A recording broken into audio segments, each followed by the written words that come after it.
Very long. Those of you that are just starting out, there's lots and lots of opportunities here. A few of my mentors were here in my room here. Ed Gable, is Ed still here? Ed was one of the guys that got me started, helped me fix up my very first radio. Lloyd was Aries Races when we first got started too, so I want to thank you guys. You guys helped me get started and keep me interested in the hobby, so thank you. Second of all, there's a lot, I'm gotta believe there's a lot of veterans here tonight. From various services. So tonight we talk about the Military Auxiliary Radio Services. It's different. I'm not a service member, so I've got a lot of respect for all of you folks that were. You put in a lot of years, you made a lot of sacrifices, and I thank you for that. So let's give yourselves a hand, the veterans, wherever you are. Okay. We're going to try to keep it loose, keep it moving, get you all out of here at 9 o'clock. We're going to wrap it up a little bit earlier, give you time to ask some questions. A colleague of mine, Paul, KD2DO, is an Air Force Mars member. So while tonight's presentation has every effort's been made to be as agnostic, service agnostic as possible, that's not always possible. So I will speak to this hobby from a perspective of Army Mars. I am an Army Mars member. But Paul's here representing Air Force Mars, and I don't know if we have any Navy Marine Corps Mars members here tonight. Okay. Air Force Mars and Army Mars is where you want to be anyway, so I'll leave it at that. Okay. I will start this slideshow with another thing that I love to do is to kind of start with some ham humor. So I don't know if this is as visible to everybody, and the color's not so great. But I collect kind of humorous ham things. Let's face it, a lot of times this guy says, fine business, OM, it's just you and me in the glow of the tubes, and Roger, OT, since we lost the house and Nancy divorced me, I got a lot more time for ham radio. Let's see what the next one says here. It's coming up. This is a Dilbert one. If I left engineering and became a manager, would I be as sexy as I am now, Liz? I think it would decrease your sex appeal by 17%, but that's just a planning number. What if I got my ham radio license to compensate for the loss? Look at my arm, goosebumps. Guys, you'll understand this. This one says, 73, old man, I must really sign now. I really must sign him. My dinner was ready 15 minutes ago, and if I don't come home and get it, my gorgeous, very patient XYL is going to feed it to the dog. This one says, Edgar is in contact with everyone but me. And a ham. This one's got a lot going on, but basically it says, pity the amateur radio operator who they get blamed for everything. Up here is the, maybe that's why my washer's been over sudsing. Maybe that's why the fuse in my garage blew. That's another one. SSO, SSO, SSO. I wonder what that means. S. Morse inventor, today's demonstration of the telegraph. No offense to your dots and dashes, Mr. Morse, but how much can I ever do with just a binary code? This one, it says, it's Guglielmo, you idiots. The only reason why Marconi invented wireless broadcasting was to teach people how to pronounce his first name. That's Guglielmo Marconi. And this one says, no, Greg went to the ham auction this afternoon to get rid of a couple old radios. They were cluttering up the place. Oh, I think I hear him pulling in now. And this one says, I don't care if Division doesn't send QSL cards colder up. Get on that radio. So, keeping with the military theme.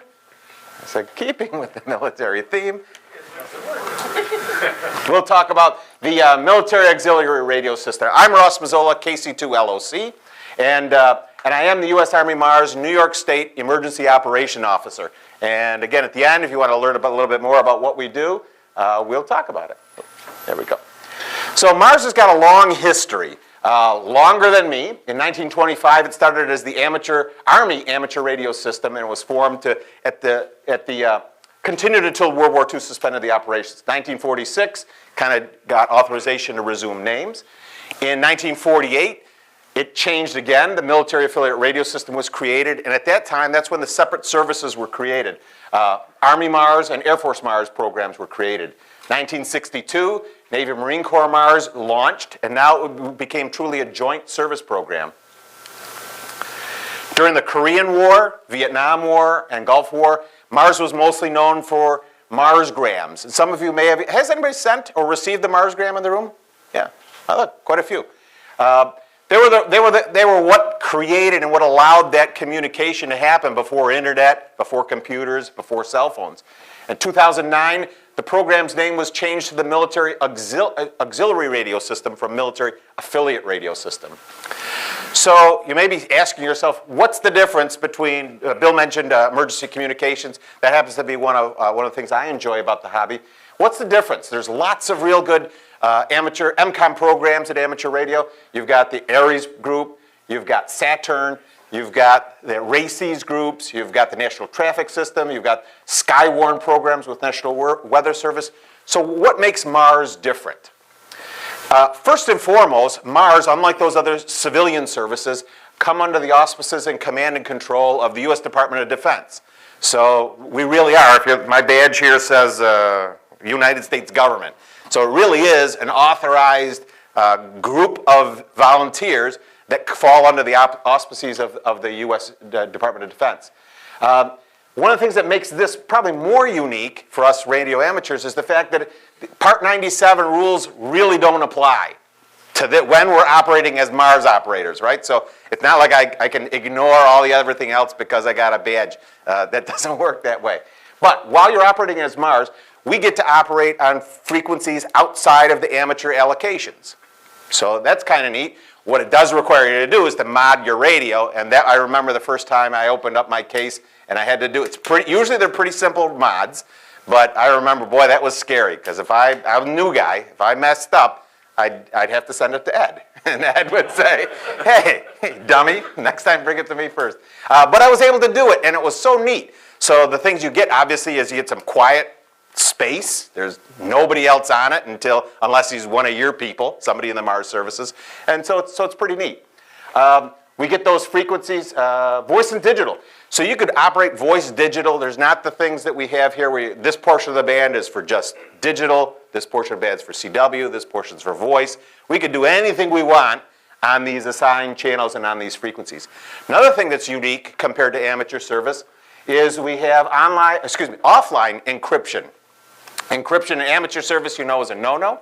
With Mars, at least in the Army Mars services, we are using offline encryption. So we have messages. The messages get either created by us or received by us.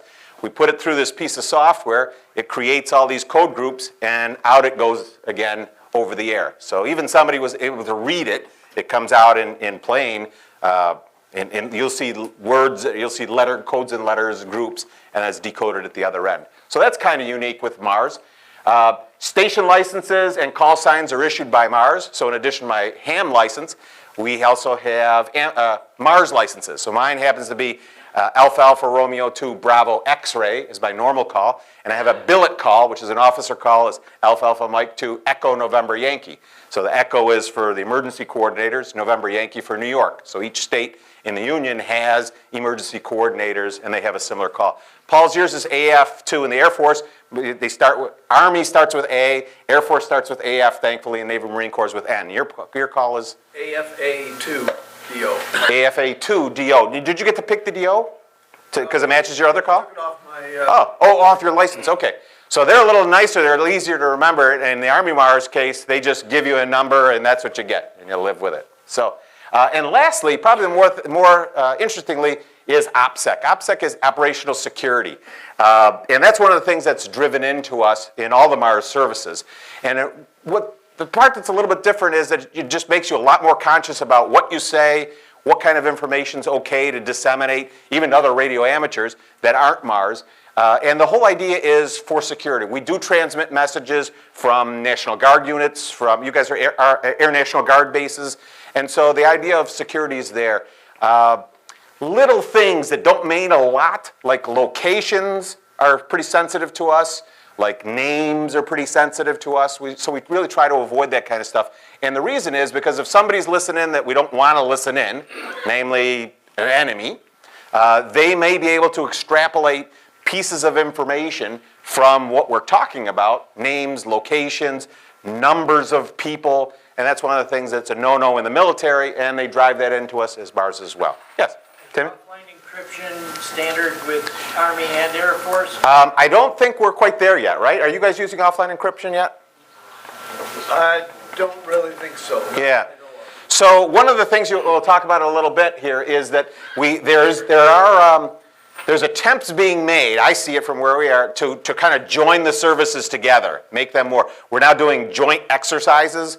We weren't allowed before. We're allowed now to be on each other's nets and to check into other nets and participate on the other services nets. So I see that coming, and little by little, this encryption may creep into these other services. So the offline encryption that I talked about, Timmy, was Army Mars. Army Mars. You're welcome. So as I said, there's a lot of people involved, about 5,000 people involved. There's lots of different programs. So you got Army, Air Force, Navy, and Marine Corps. Our group is assigned to the NETCOM 9th, and that's out of Fort Huachuca in Arizona. And what we do is we provide worldwide emergency communication services during times of need.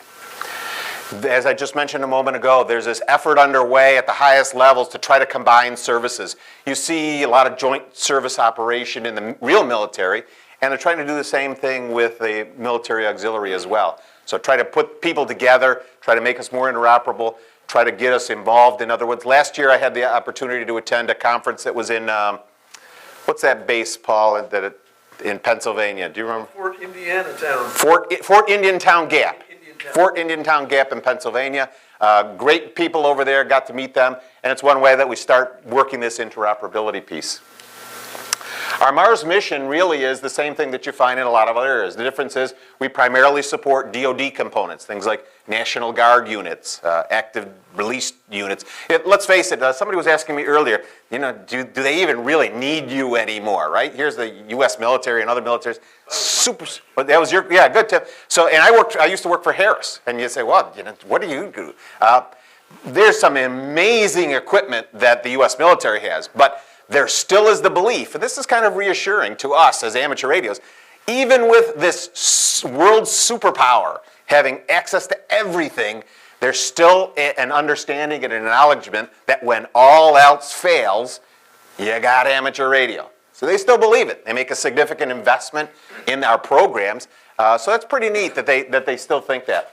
Our primary mission, providing health and radio communications to the military, to civilians employed and contractors of the DoD, civil agencies. One of the things that, this is something new. Radio-only communications. You would think that in this day and age, they're talking about internet and this and that. One of the things that's been driven down to us in Army Mars is the focus on away from internet and onto radio only. Wherever we can, they want radio only, radio only, radio only. They want interoperability between the Mars services, and eventually there'll be those links to figure out what we're going to do with other people that aren't Mars and how to interact that. In my case, I consider myself lucky because I can work with the Mars folks and I could be liaison with the local Ares folks. And so you can kind of see how that could work. If there was some disaster of major proportions, National Guard units are rolling into town, I can operate as a Mars member both our Ares Races frequencies and support our local people here, and then provide that link through Mars into other areas and into those National Guard units. So that's kind of neat. Some Mars, other couple things, communications have to be sustainable on emergency power. I just brought a little field kit here that I put together. It's just something that I like to do. Almost all the radio amateurs have some kind of emergency power available at homes. And some stations, like I said, are easy to transport. All right, so what do we do? Who knows this guy? Does anybody know these guys? This guy, everybody knows. Remember this? Sergeant Carter. Surprise, surprise, surprise, Gomer used to say. So, I'm dating myself, yeah. I was just a little kid watching TV, watching that stuff. We do a lot of training and practice in military auxiliary radio service, both in Air Force Mars, Navy Marine Corps Mars, Air Force Mars. The way it starts is, if you become a member, you get a basic training manual. And in that basic training manual, it walks you through all the stuff that you get in basic training. We have operating procedures, lots and lots and lots, in the Army we do anyways, lots and lots of operating procedures. And there's a procedure for everything. There's a procedure to write this kind of message. There's a procedure to ask for lunch. There's a procedure for this. It's very, very regimented, very formatted. But with good reason, because those are exactly the same procedures that in most cases, they train the service members using the same procedures. You'll be exposed to weekly, bi-weekly, daily training nets, and we'll talk about that. So if you want to get on the radio, you want to operate, there's nets. I know in the Army, there's 3 in our region, there's 3 nets a day, every day of the week. So you can be on the radio as much as you want. Paul, in the Air Force, what do you guys have? 2. 2 nets a day. If you want to operate, HF, this is the place to be. You'll get these scheduled nets, quarterly exercises, anywhere from 4 to 48 hours. We ran one, 48-hour one about a month ago. Air Force has got one coming up 10 hours in length. So these are lengthy exercises. They're designed to kind of replicate what would happen in the real world. And they're not expecting you to be on the air necessarily for 10 hours, but with enough members, people pick up shifts, people come in, they check in, they grab messages, you move on to the next thing. So it really simulates what goes on in the real world. And no drill sergeants and no PT for any of you that's worried about joining up one of these services and having to do that. Primarily the modes that we operate is HF. There's some areas that work VHF repeaters, dedicated VHF repeaters. In the Albany area in New York State, they have one, Simplex. But in most places, they don't. I don't know, Air Force Mars, do you guys have? Yeah, we've got a repeater out there. Syracuse? It's on the east side. Of Rochester or of Syracuse? East side of Syracuse. He's right, yeah. And the reason for that, Paul will talk about a little bit later. They've got some base support that they're involved with. Most of the modes are SSB voice, so there's still a lot being done by voice. Because of the length of messages and the type of messages, just like everything else, folks are moving over to digital. Pactor, Winmore's views, and the sound card modes, Olivia, MT63. And this other mode that probably a lot of people haven't heard about is called Mil Standard M110A. It's the mode, and you guys might know a little bit about that. They're hardware modems that the military uses. It's kind of a workaround that allows us to not have those multi-tens of $1,000 modems, but be able to talk to these teletype systems that are set up through these modems on the military end. And it's done in sound card mode. So if you have if you've got a Tigertronics, if you've got a PK232, whatever you've got that's got maybe with a built-in sound card, if you've got sound card modes, you'll have access to this piece of software, and with that piece of software, you can send this particular mode, digital mode. And CW. CW is used, I know here in this area, there's a few people that on the Mars side, Army Mars side, that still work CW. There's one on the Army Mars side. In our region, there's one CW net. Air Force Mars? No, none of that. I think that may just be effective, either the transmission time, or more so probably people that know it. I mentioned earlier that we operate on frequencies that are just outside the amateur bands. And we'll operate across the whole thing. And what I've found is that's great, and that's also a problem for me. I live in a place that's pretty antenna challenged. And our nets are primarily running evening times around 4 megahertz, 5 megahertz, somewhere in that neighborhood. And Air Force Net runs around the same time for an evening net. Evenings and intercontinental nets, we'll talk about that, they're up running 12, 13, 14 megahertz range for theirs. So it's hard to get an antenna and a system that works great across everything. We try to operate interregionally, and then there's some other things. Ideally, the guys that do the best are ones with multiple antennas, directional antennas, so they can talk within New York State, New Jersey, in the Army Mars case, and then they can also point their beam towards Arizona and pick up messages from out there. So I can't do that, but that's where you get a lot of practice with relays. If I can't do that, somebody else can hear it, pick up that message, bring it to our net within our region, and then we can disseminate that message locally. So it's a lot of fun. Talking about those nets, we do meet on a regular basis, as I said, at least 3 times a day, sometimes more. Lots of different types of nets. In our case, once a week we have administrative and command nets. That's where our director of our region, and I'm the region that's New York, New Jersey, that's called Region 2. He'll get on the air, and all the other staff members will get on the air, and anybody else that's in Mars in our region will get on the air as well. And that's where we hash out whatever those details are, kind of like the business portion of our meeting. Hey, we got this exercise coming up. Do we have enough coverage? Hey, this new procedure came out. Make sure you pass that along and everybody gets what they're supposed to get out of it.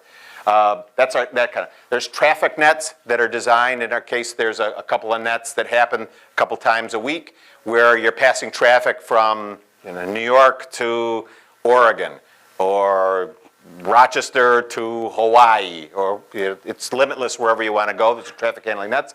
There's emergency nets that can come up and can be stood up whenever that needs to be, and there's exercises that do that. Technical and training nets. Air Force Mars has excellent, excellent training nets. Better than Army Mars, I would say. They do a great job with the digital stuff. They do a great job with their training. They do a real good mix of hands-on training and operational training on the radio. They do broadcast little snippets of information where they relay some information that way.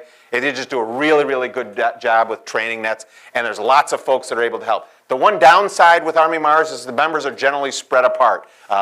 Bill's also an Army Mars member. Bill and I, we've got about 4 or 5 here in the Monroe County area that are Army Mars members. Air Force Mars, you've got about Western New York, maybe half a dozen, something like that. Yeah. So we're kind of spread apart, and that makes it a challenge to do the hands-on stuff, to do the personal stuff, for me to come over to your house and say, hey, let me help you out with that. I know one of the tough transitions has been, like with a lot of other services, to transition to digital stuff and setting up computers and setting up software. In a lot of times in this day and age, you've got to be just as much a computer operator and know your way around that as you do with the software piece. And I know that's a challenge for any member, somebody that's not computer literate. We have these joint service interoperability nets. Once or twice, is it twice a week now that we do the Whiskey Zero Oscar nets, or I'm not sure. interoperability nets? So there are these nets within the Mars services, and even there's a CFARS. The CFARS is the Canadian Forces Amateur Radio Service, kind of like the equivalent of Mars. That's once a week, and they rotate between who's got net control for that. They do a Mars service does net control one week, and the next week it's the CFARS members. And so it's really, we're operating with those other countries even in terms of operability. And we operate those in voice and digital modes. Any questions? Okay, yeah, Timmy? Sorry, bud.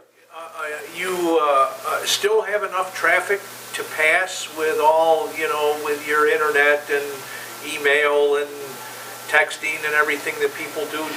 Do you still have enough traffic to pass? Tim, the honest answer is the traffic that we pass today, is, with the exception of drills and exercises, is 99.999999% simulated. Okay. So in the Army, what we're required to do is we're required to pass messages. So we have requests for information, formatted messages, we have response style messages, we have weather observation report messages, and so every time you get on a net, part of our job, part of our expectation is we craft a message and we send it, just like we would a real message. And so somebody might send, so if you're an Army Mars member, you might send me a message. You say, hey, I've got a message for Alpha Alpha Romeo 2 Bravo X-ray. I get the message, I decode it, and it says, how far are you away from Port of Rochester to your location? Great. And then I'll send that message back to you. It goes back to you. So we try to simulate real traffic. But the reality is, I've never passed a piece of, Paul, have you ever passed a piece of real traffic from anybody yet? Just head counts from the nets. There you go. Yeah, just head counts and stuff like that. So I said this when I'm doing Aries Racing stuff too. Sometimes you feel a little bit like the Maytag repairman. And yes, Sabrina, I'm dating myself with that too, probably. You don't know the Maytag repairman. A little bit, yeah. So sometimes you do that. So you keep busy, you keep practice, you do these other things. In real nets, though, one of the fun parts is you hear somebody with a tactical call sign come up onto the net asking for information or sending a radio. There's an Army Mars side, I talked about encryption. There's messages that we get that everybody has something called, there's the ability to translate different levels of security on these messages. There's messages that come through from some of these tactical call signs that we can't decode. And we don't even know who to send it to. And basically they're just kind of sending it out to see if we get it. And we just report the receipt of message number 17. It's really tough to roger a message like that, especially when there's code groups, but you do the best you can and you get that message and you know you got it. They got it through. And then they may say, take this message from here and get it to there, and you don't know what went in it, what they're asking you to do, but you're not supposed to. So that's how we operate with those messages. Did I answer you? Yeah. Tim? Back back in the 60s and 70s, I know I wasn't there, but go ahead. a lot of people got into Mars because you could get surplus equipment. Gone. No more, huh? No more. Okay. We don't have it more. I don't think Air Force Mars has it. Yeah, I think that those days are gone. I don't know for how long gone, but yeah, that's not the reason what to join. So if you're thinking you're going to get some cool radio stuff, you're not going to get any. Yeah. Okay. You can get the surplus equipment. Oh, you can. Air Force, anyhow. Oh, okay. So Paul, talk to that guy over there. He may know where to get some good stuff. Let me know. There you go. Okay. See? So this isn't unlike the real Army where this side doesn't know what this guy's doing either. Yeah. Getting back to here, so we're organized by regions. Air Force Mars is set up this way. Navy Marine Corps Mars is set up that way. I'm in Region 2, which is New York and New Jersey. There's another guy that runs the emergency coordinating side in New Jersey. We're kind of a busy state because we have a lot of targets in New York, New Jersey area. And so as a result, we get regularly exercise, we get a lot of information about things, and we need to really stay at the ready because we are. There's some other folks in other areas. Region 1 has some targets in it too. You got the city of Boston. You know, almost anywhere you go, there's likely targets there, likely threats that could affect those targets, either natural stuff or man-made stuff that we've practiced for and we're ready for. There are these inter-region traffic routing nets. Not unlike national traffic system, we take messages from the region, from a station to a state net, to a region net, up to a CONUS net, and then it can go back down all the way through this multi-layered approach. Not really unfamiliar to a lot of you. I talked about digital messages.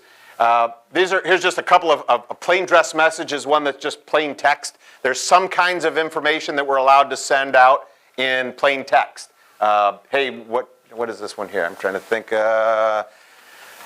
This was a request for information. Hey, you're going to tell me your hours of availability on Saturday, February 8th. That's okay. There's not a whole lot of high priority stuff in that. That can go out as plain dress. As code dress message, this is kind of an idea of what a message would look like with the various code groups, how it comes out with the message header. Notice I've redacted the message headers in both of these messages because they're specific to certain areas and certain places, and conceivably somebody with enough practice and with receiving enough of these can kind of figure out who's sending it and where it's going to, and my bosses by chain of command doesn't want people to do that. So that's why that's covered up. Digital came up, and you'll see there's 3 columns. And I'm a little disheartened in the fact that there's 3 columns, but I'm also encouraged by the fact that there's efforts being made to make this 1 column. And what I'm talking about here is that not all branches today use the same digital standards. There's a little bit of overlap starting, but obviously that's a problem, right? You can't have, Air Force uses 1,000, right? For MT-63, your MT-63 1,000? Could be? 2,000? 2,000? Good. Then that looks like this is something that's changed over to what other services are doing. And there's these little gaps in there. Interoperability is a work in progress, but a lot of headway is being made there. A lot of headway. Is there any interface to real Army or Air Force units? Do they interface on your frequencies, or is it strictly all amateurs? No, like I said, 99.9% of the time, it's amateurs in Mars services. These guys, and I'll let, when I get to those slides on the Air Force Mars slides, these guys actually have base support teams, which are pretty cool. They actually get to go on base. Army doesn't do that, right, Paul? Yep. So another thing that Air Force Mars does that Army Mars doesn't do a lot of, and not really well at it, is phone patch nets. So you guys run phone patch nets in the Air Force. Phone patch is something you guys are familiar with. Paul, do you want to say a word about the phone patches? Do you do it yourself? Are you a phone patch capable station? I don't have a steerable beam, Okay. so I'm not allowed to.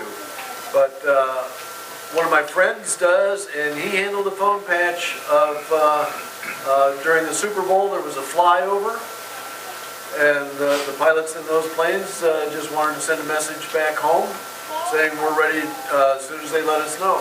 There you go. And so he was talking to the pilots on those planes. Really? Phone patch. So Tim, we get it. We're prepared to do it, but it's few and far between. Base support teams. This is another thing that Army Mars doesn't do, But here in this area, the Air Force Mars members are really lucky. They get to go to Syracuse area, and the base is, Griffiths?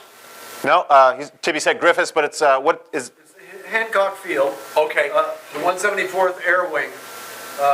We've got a base with a Mars station there.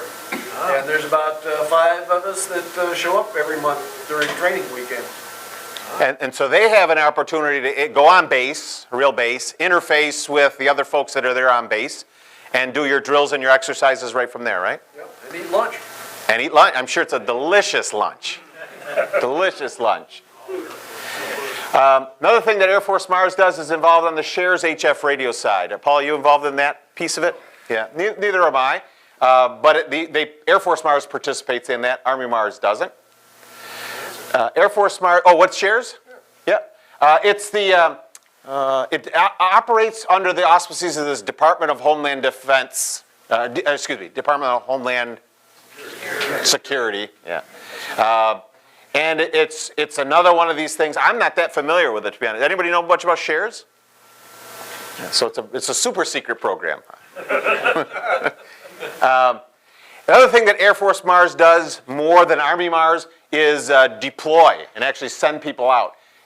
Folks in Air Force Mars were involved in 2010 in operations in Haiti. They got to go there. They set up operations. They assisted our men and women in the military there. A little bit more here. I wish the pictures aren't quite as good, and I'm sorry here. Something's on the projector side or on the computer side. They're not really talking really nice. But operating phone patches. They had an HF WinLink message relay involved, and it was a joint effort too. You had some Army guys there, some Air Force guys there, and it was truly a joint operation. It doesn't happen a lot, but this is one of those times where it really came together. Here's Navy Marine Corps Mars. There's not, I've only run across 1 or 2 Navy Marine Corps Mars members in our area up here in New York. And so they do similar things. They're on the air, maybe a little bit less than us, but I do hear them from time to time. And here's a case where they got to go to Hawaii and do some work. Not a bad assignment. Now, membership. So if by now it's piqued your interest, let's talk about membership. There are different types of membership in the Mars services. There's an individual membership, which if you were interested, that's what you'd do. There's also club memberships, auxiliary memberships, and military unit memberships. So different bases throughout the state, at least again I'm talking about Army Mars, are assigned. They have official Mars stations without actually having necessarily an amateur radio guy there. Do you have to put in a certain number of hours to maintain your membership? Tim, you are great. Yes, you do, sir. You saw the slide. The slide says, here's what you need to do. Here are the requirements. Good. Tim did not see this before we started. All right, so what do you have to do? Young Mando over there, you've got, when you're 17 with your mom's signature, you could become an Army Mars member. So think about it. You got a few years to think about it. You have to be a U.S. resident or a resident alien. You've got to at least have a general class license. Or in the Army Mars service, you can join as a tech, get on those bands. Remember, they're not FCC controlled bands, but you've only got a year to upgrade. Some of you, the way you've gone in here, I know from one meeting to the next, you raised your hand, yep, I just upgraded, yep, I just upgraded. Or I went in and took all 3 tests in one day, so you'd have no problem with it. There is a national basic training course. You've got to complete the FEMA classes, and these are the same classes that you need to complete if you're a member of our local Aries Races group. You have to have internet connection. Now, a few slides ago I said we're trying to be radio only. The reason for the internet connection is they still need a quick and easy way to get information to you. You got to get these paper documents and procedures out to this widely dispersed membership. And internet is still the way to get that stuff out.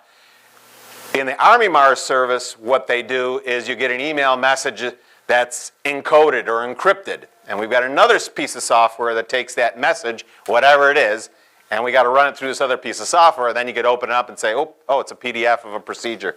Oh, it's a PDF of this. Oh, if it's something of that. It's a link to this. It's a spreadsheet for that. So even our documents come to us encoded on the Army Mars side. I think Air Force, you guys aren't quite doing that yet. Is that right? Yeah. HF radio, you need to ideally run anywhere between 2 and 30 megahertz, but again, you're going to be limited by your radio, by your tuners, by your antenna system, by your own abilities as an amateur operator. Tim, to answer your question, 15 hours of participation per quarter, and that's pretty similar to the other services. You know, they want you to be on the radio. You need to be involved. In the amateur radio service, in the Army Mars, we have to serve NCS once a quarter, at least. There's some guys that are on every night. Some of the retired guys, they're running their net, the 5 o'clock net, they're on every day. And they like it, and they're great at it. They're fantastic at it. You've got to maintain a station log. You've got to participate in 2 exercises. Usually we have 4 within each service, and there's these inter-service exercises that you can participate in. And 2 exercises, I restated myself, sorry about that. Equipment requirements, you got to have a good HF radio that's capable of out-of-band operations. So you need to be able to mod your radio if it has any limitations on it. Have to have a good antenna coupler. Again, this is one of my challenges at my home station, is I can get most of the places where I need to be, most of the frequencies where I need to operate, but my little inverted V antenna does great for covering New York. It does great for covering the Northeast. But when they say, here's a message coming in from Arizona, I can't do very much with it. So you need at least 100 watts. You don't have to. Interesting story. When was our interdiction exercise? In June. Monroe County Aries Races did a Northern Border interdiction exercise. Maybe some of you guys heard it or saw it on the news. I was there. I was running an HF station so that we could talk to New York State Races headquarters in Albany. And I set up a schedule with another Army Mars member downstate on Mars frequencies. And I was running this little radio here, this FT817, 5 watts. Granted, he was listening for me at a certain time. Granted, he's the guy that can talk anywhere because he's got this giant antenna farm. But we actually had a contact. We were able to pass a message from Port of Rochester, where I was, to his station downstate, down north of New York City. And we did that with 5 watts. I don't recommend it. It was tough. But 100 watts is, if you're thinking about a radio, just a standard 100 watt. You don't need amps. A lot of guys run amps, but you don't need them. You'll need a computer with a digital sound card interface, because that's to handle all those sound card modes. Here's the Army Mars station at Hancock Field. Again, I'm sorry that the pictures didn't come out real well.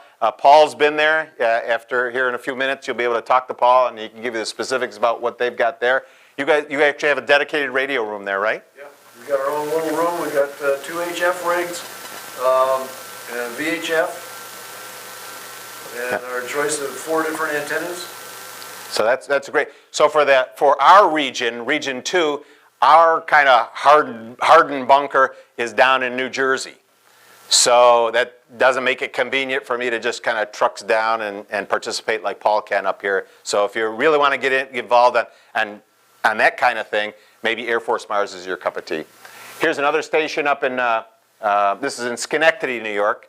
And you see, this was, I think, Paul, you sent me these pictures. These are from a couple of years ago, I think. Yeah. Right? Where they kind of set up yeah, an interesting antenna support. And you got the comfy chairs over there at the operating station. That may have been improved by now. So why join? For me, there's a lot of enjoyment in the radio hobby. You can become part of this worldwide communication system. You operate on these specialty frequencies that not everybody's on. That's kind of neat. You can affiliate with the service branch of your choice. So maybe you were in the Navy, maybe you were in the Marine Corps, maybe you were in the Air Force or the Army.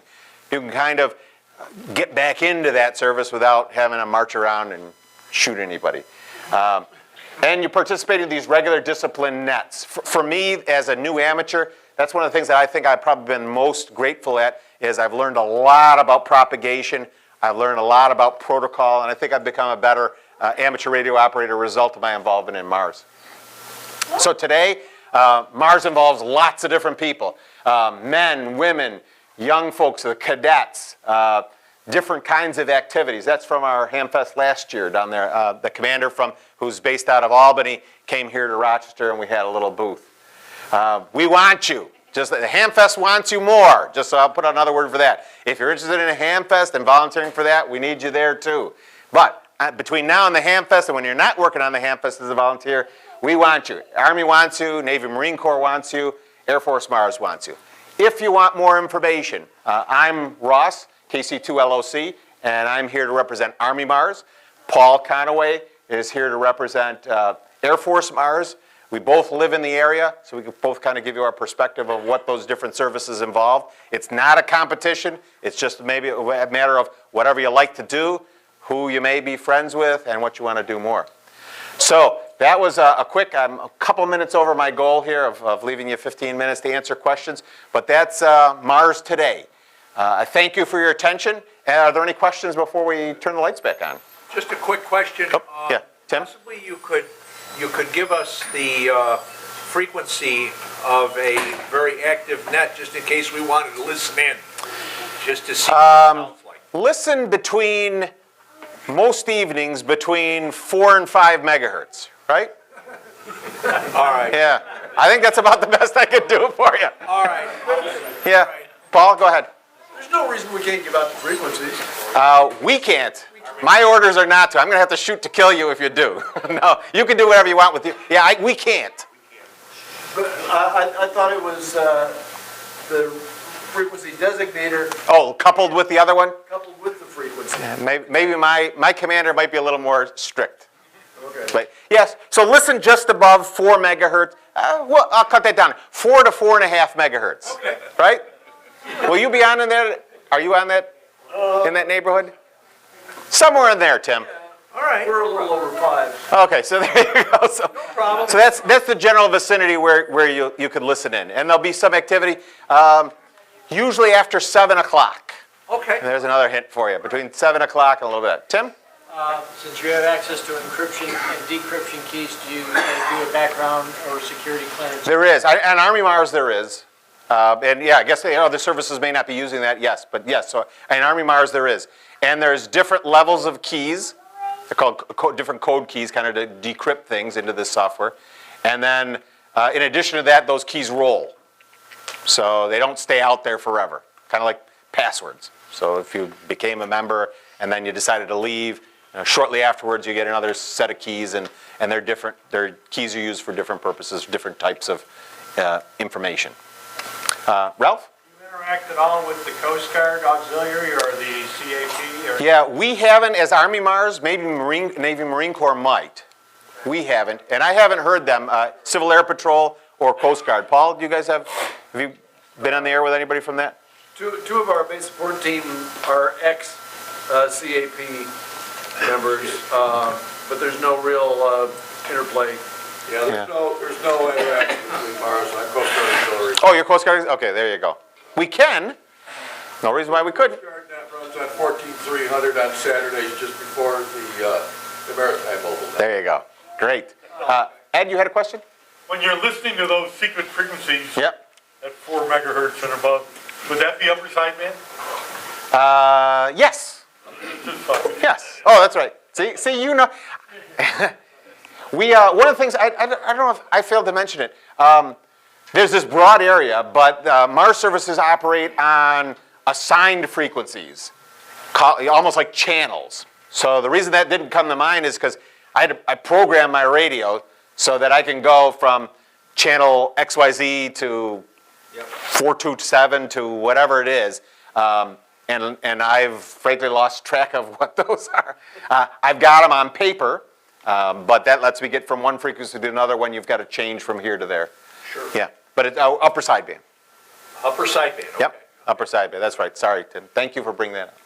Anything else? Do they do any experimentation with frequency hopping or anything like that? Any special- Yeah, there's ALE. There's a version of ALE. It's called Mars ALE, which is a type that runs on a PC. I'm not there yet, and I guess you need. Do you guys know? You know ALE, but do you know anything about the PC side of it? No, other than the fact that it works fairly well when it does work well. When it doesn't work well, it sucks. I have some of my former colleagues from Harris. PC ALE. You guys ever used it? I haven't. Yeah. It's supposed to be the standard mill standard. Supposedly it should interact Yeah. with military radios, but I haven't tried it. So I think there's an effort to try to do that just because you can't get that kind of equipment out to all these stations. Is it still the 7210 version of ALE? Yeah, it's still standard. What's the 7210 software? coding? I believe, yeah, it's designed to do that. They have made some progress, there's dedicated ham volunteers that are also really great programmers that are trying to develop this stuff so that we can run equipment and software on our computers to be able to mimic and replicate, at least be able to talk at some level with some of these other hardware stuff. The military's not running ALE anymore, they're running 3G. See? You can't keep up. ALE is too slow. You can't keep up. Gary, you had a question? Yeah, so in the evenings, when I listen to phone patches on 11.175, is that Mars or is that something within the Air Force? It's not Army Mars. Does that ring a bell with you, Paul? Yeah, every night, phone patches. What language? Does it sound Ukrainian or Russian at all? No? Okay. It's English and it's pretty active. Yeah. But it's not Mars, as far as you guys know. Not, Well, I don't know about the phone patch net. Okay. I can find out in a little while. and even though I've got that fancy title, I'm like a Private Gomer Pyle. That he outranks me. Anything else? Yeah. Well, again, thank you for your attention. Thank you for coming out and listening to this program. I hope I explained a little bit to you about what what Mars is today.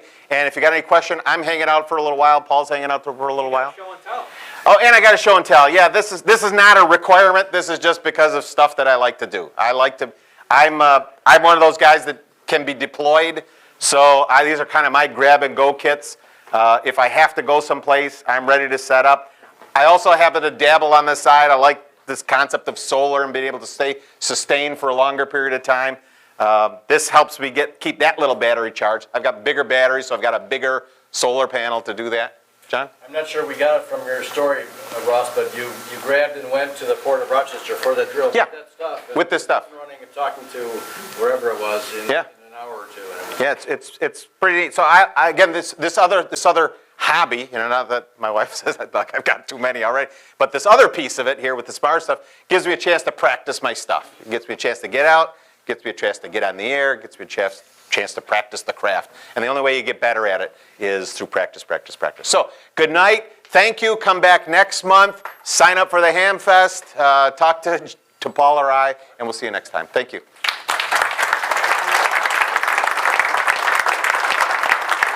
Hopefully we'll see you all in April.